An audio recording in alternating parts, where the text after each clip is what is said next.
ಈ ಸಿನಿಮಾ ನೋಡಿದ್ಮೇಲೆ ಒಂದ್ ಪ್ರಶ್ನೆ ನಮ್ ಮನ್ಸನ್ನ ಕಾಡದೆ ಬಿಡಲ್ಲ. ಅದೇನಂದ್ರೆ ನಮ್ ಬದುಕು ನಿಜಾನ ಇಲ್ವಾ ಎಲ್ಲವೂ ಮಾಯೆಯ. ಹೌದು, ಇವತ್ ನಾನ್ ಮಾತಾಡೋದು ಒಂದು ಬೇರೆ ತರ ಕನ್ನಡ ಸಿನಿಮಾದ ಬಗ್ಗೆ. ಅದುವೇ ಸರ್ವಂ ಮಾಯ. ಇದು ಮಲಯಾಳಂನ ಮೂವಿ ಆಗಿದ್ದು ಇದು ಟೈಮ್ ಪಾಸ್ ಸಿನಿಮಾ ಅಲ್ಲ, ಮನಸ್ಸಿಗೆ ಕೆಲಸ ಕೊಡೋ ಸಿನಿಮಾ. ಮೂವಿ ಸ್ಟಾರ್ಟಿಂಗ್ ಅಲ್ಲೇ ಗೊತ್ತಾಗುತ್ತೆ ಹೀರೋ ಒಬ್ಬ ಗಿಟಾರ್ ಪ್ಲೇಯರ್ ಅಂತ. ಅವ್ರ ಗ್ರೂಪ್ ಅಲ್ಲಿರೋ 15 ಜನ ಯುರೋಪ್ ವೀಸಾಗೆ ಅಪ್ಲೈ ಮಾಡಿರ್ತಾರೆ. ಎಲ್ಲಾರ್ದು ಓಕೆ ಆಗುತ್ತೆ, ಬಟ್ ಇರೋದ್ ಮಾತ್ರ ರಿಜೆಕ್ಟ್ ಆಗಿರುತ್ತೆ.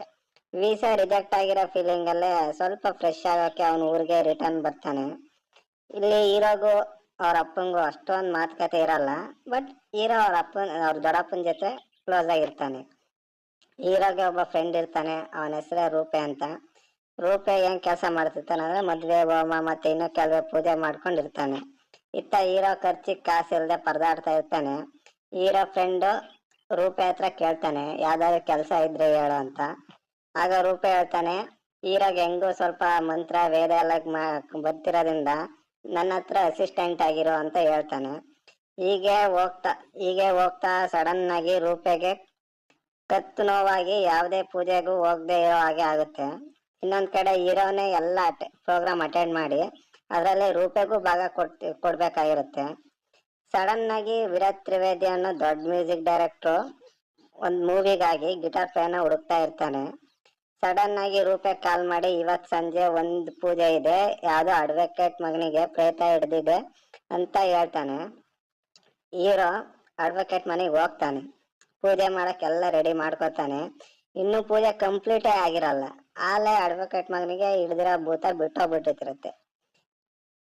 ಇತ್ತ ಹೀರೋಗೆ ಶಾಕ್ ಆಗುತ್ತೆ, ಇನ್ನು ನಾನ್ ಪೂಜೆನೇ ಕಂಪ್ಲೀಟ್ ಮಾಡಿಲ್ಲ, ಆದ್ರೆ ಹೇಗೆ ಭೂತ ಬಿಟ್ಟೋತ ಅನ್ನೋ ಶಾಕ್ ಅಲ್ಲಿ ಇರ್ತಾನೆ.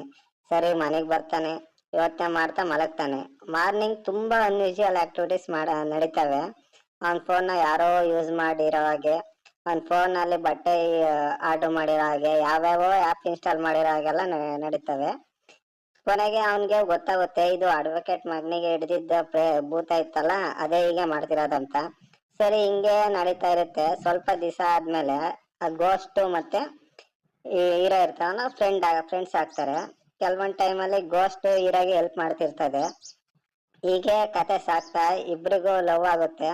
ಮುಂದೆ ಇರೋದೇ ಫುಲ್ ಮೂವಿ. ಮುಂದೆ ಏನಾಗುತ್ತೆ ಅಂತ ಫುಲ್ ಮೂವಿನ ನೋಡಿ ತಿಳ್ಕೋಬೇಕು. ಒಟ್ಟಾರೆ ಹೇಳ್ಬೇಕಂದ್ರೆ ಇದೊಂದು ಹಾರರ್ ರೊಮ್ಯಾಂಟಿಕ್ ಮೂವಿ ಅಂತ ಹೇಳ್ಬೋದು. ಮೂವಿ ಸ್ವಲ್ಪ ನಿಧಾನವಾಗಿ ಹೋಗುತ್ತೆ ಅನ್ನೋದ್ ಬಿಟ್ರೆ ಇನ್ನೆಲ್ಲ ಪಾಸಿಟಿವ್ಸ್ ಇದೆ. ಫೈನಲ್ ಆಗಿ ಮೂವಿಗೆ ರೇಟಿಂಗ್ಸ್ ಕೊಡೋದಾದ್ರೆ 5ಗೆ 4.8 ಕೊಡ್ಬೋದು.